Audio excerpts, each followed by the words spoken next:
Oh, man, I've been looking forward to it. It's great to have you on the show, Ryan. I appreciate you and the way you go about your business. Let me talk first about that win over Luke Campbell Saturday night. Campbell was an Olympic gold medalist. He was regarded as the toughest challenger of your career so far. So before we get into how that fight ended, can you take me back? What kind of thoughts and emotions did you have in the hours leading up to that fight?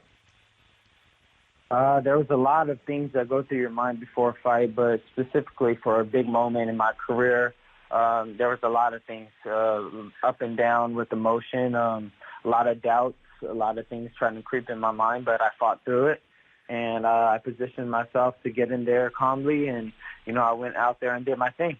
Ryan Garcia, my guest. So what about the doubts? For instance, you're a really competent guy. You're a really confident guy. What kind of doubts were you having going into it? Man, there's a million things. Can I really do this? Is this my moment, or have I jumped into something too quick? Well, I mean, there's just every thought you could think of to come to my mind. Negative did, but like I said, you got to battle through the mind just as much as you have to battle through physically. I respect that. That's a really candid response. So you have these thoughts, and then the fight starts, and then in the second round, he catches you with a left hook to knock you down. Just so people know, how many times had you ever been knocked down in your career to that point, and then what was going through your moment or your mind when it happened? I've never been dropped, ever. I mean, that was just an experience that obviously shocked me, but it didn't hurt. It was just if people say you see black, I seen white when I got knocked down. It was like a little quick, boop. I was down, got up, was a little dizzy, but, I knew that I was in control of this fight, and I knew that if I kept on pushing forward, doing what I was doing, that my determination, my will is going to do it for me. Luke Campbell's a great fighter, though, and he's somebody that I respect deeply. He came to fight. He was in the best shape of his life, and I know he wanted to win more than anything. So, that moment was a shock, but I think it was needed. Talking to Ryan Garcia, what's amazing is a lot of young fighters, and to your point, like that had never happened before. And until it happens, you never know how you're going to react to it. And yet that's happening to you on the biggest of all stages. Some guys fall apart when it happens. You jump right back up. You got right back into the fight. How were you able to do that and process that as quickly as you did? Like I said, it was just it was a moment that I don't know if it's correct, but it felt like it was meant to be. And because I like I said, it was such a shock to me. I lost concentration for a split second. Like I my ankle out of nowhere before I go in the fight started tweaking a little bit, and I was like, that's a little weird, but whatever, I'm gonna ignore it. Then when I get in the ring, I start thinking about it for a split second. It crosses my mind, and when I look up, I get dropped. So my initial thing was, okay, I'm going to get up. I got up, and I was like, okay, I got dropped. That's what I said to myself. I got dropped, and I was like, but I wasn't losing this fight. I wasn't losing the fight. I'm going to go forward. I got him. Like, and I think Luke, everybody had a question, like, why didn't Luke jump on you? He knew not to jump on me. In the ring, you know things that people don't see on the outside because you're in there. So Luke knew that, if I tried to jump on him, he might catch me. So, I just had that knowing of I wasn't losing the fight. Talking to Ryan Garcia, that's a great explanation. He's the WBC interim lightweight champion. Then in the seventh, you finish him off with an unbelievable body shot. Can you take me through the moments leading up to that shot, and then what did it feel like to drop him with that shot? It felt so unreal, surreal. I couldn't believe it. I said to myself, like, wow, I knew it was going to be a body shot. I've always thought it was going to be a body shot. Was it the body shot? And then when I seen him go down on two knees and he just gasped me for air, I said to myself, wow, I did it.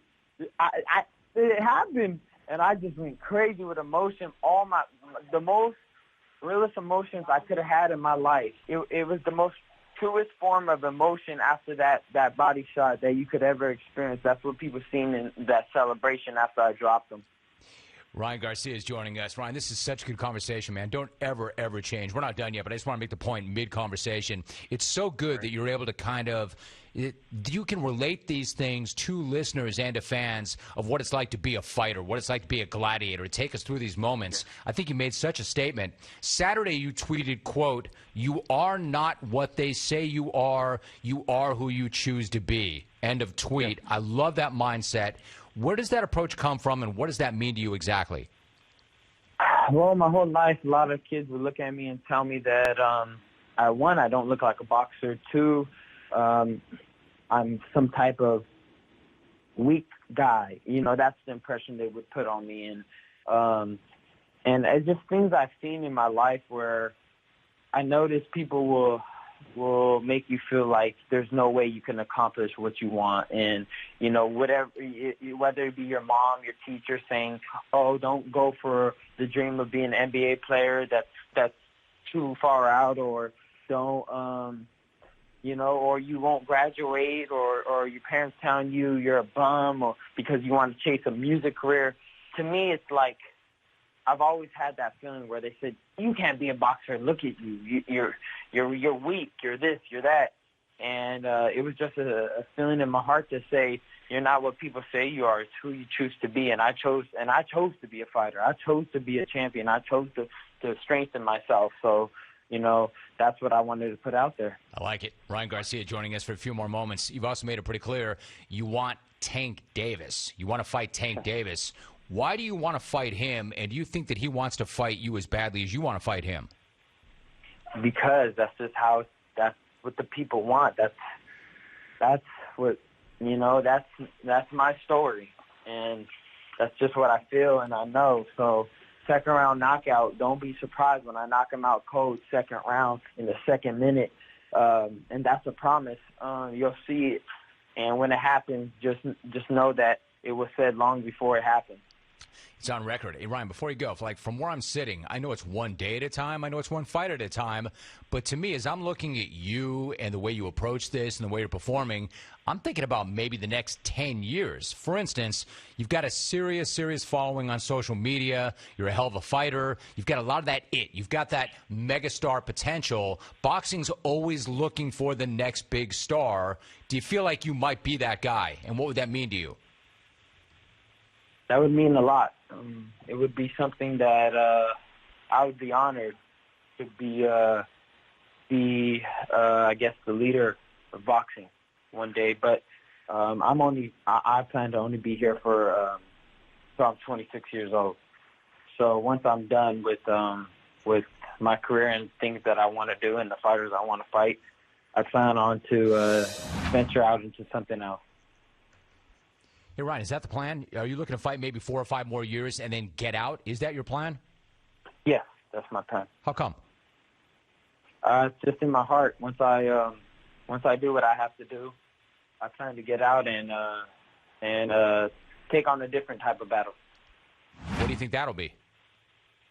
Well, you see what the world's happening to the world right now, and I think good needs to be spread, and you know, positivity and love needs to be spread out. So I don't know what that's going to be. Pretty much, it's 4 or 5 more years away. So yeah, I don't know what that will be, but I know that I'm not going to be in here for that long. So one final thought about that, Ryan. I mean, you're a young guy with a lot on your plate, but you have a great following. You've got this great platform. Do you think that maybe you can focus on both those things at once? Can you be a world champion and then focus on the world around you and what concerns you and try to make that difference right now? Yes, most definitely. It's time. As you see, there's a lot of confusion. There's a lot of hate, and especially in this country. And I just want to make things more clear for people, and hopefully we can all come together as a unity for this country and try to make it a better place. As you see, what you put out is what you inspire. And that is, if you inspire hate, hate will come about. But if you inspire with love and true form of passion, that will be inspired as well. So I plan on to try to do both. He is the WBC interim lightweight champ. He is coming off a big win over Luke Campbell, TKO on Saturday night, still undefeated, 21-0. Ryan Garcia, my man, lived up to all the hype, both in and outside the ring. Great to have you on, Ryan. Make sure you and I do that again soon. Yeah, definitely. God bless. Appreciate you. Appreciate you, Ryan. Good job. Ryan Garcia, lots of it. Lots of charisma, lots of it, and I love the mindset. I could have gone on for another half hour with him. He's really interesting. But what I thought was interesting, when I said that never mind the next fight, I'm thinking about the next 10 years for you. And he said, yeah, I think I'm going to get out of this when I'm 26. So 4 years or 5 years from right now. He is an enormous star on social media. And that has led some to say, yeah, he's just a social media fighter. Yeah, I think he proved otherwise. I absolutely think he proved otherwise. I didn't think that he was that going into that fight, but coming out of that fight, I think he made that pretty clear. He sent that statement. He is not, quote, a social media champion. He does really well on social media. I'll tell you what that guy is, man. He's a radio interview champion. I love that.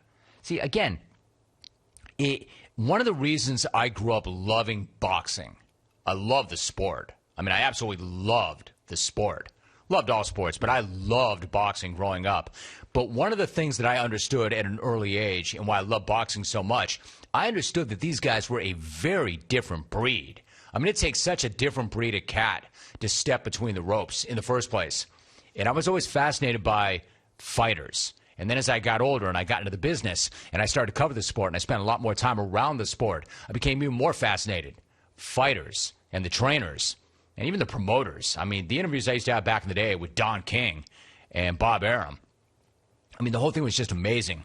But it always revolved around the fighters and how different they were. And the point that I'm trying to make here is Ryan Garcia is the rare fighter that can kind of take you through what it's like to be a fighter and what he experienced in those moments. What athlete, much less a boxer, I mean, much less a boxer. But what athlete would admit to you or admit on a show like this that, yeah, man, I had a lot of doubts, lots of doubts before that fight? I mean, none of these guys admit that. Even if they do, even if most of them do, hell, even if most of us do, who's transparent like that? You don't want to give the other guy any kind of edge. Who admits that?